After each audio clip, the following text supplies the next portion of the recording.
बुझना बात गोरी हमारा ई मन के करो हवाले जो गहवल की धन के। अच्छा बुझना बात गोरी हमारा ई मन के करो हवाले जो गहवल की धन के। बोला की गलती के तोहरा माफी बा पसंद के सारा काफी बा पसंद के सारा काफी बा।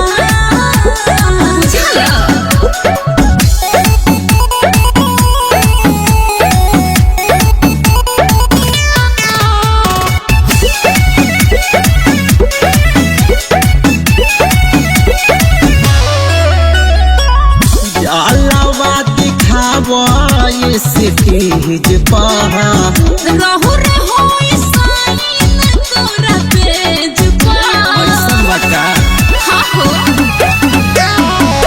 जलवा दिखावा ये स्टेज पहा रहु रे हो साइन तोरा पेज पा।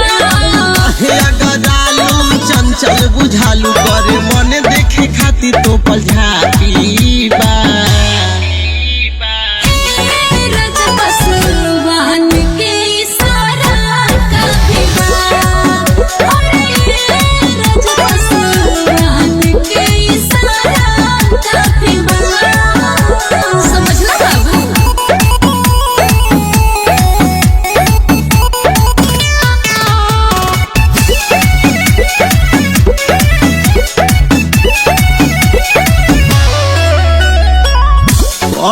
तो दिखाई धुआं नल के बुझ गई राजा तोहर बोल के।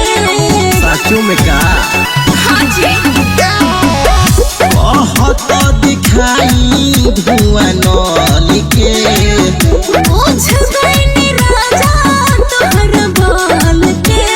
अंजन देश के मालया देश के रह चिलम के जैसे साथी बा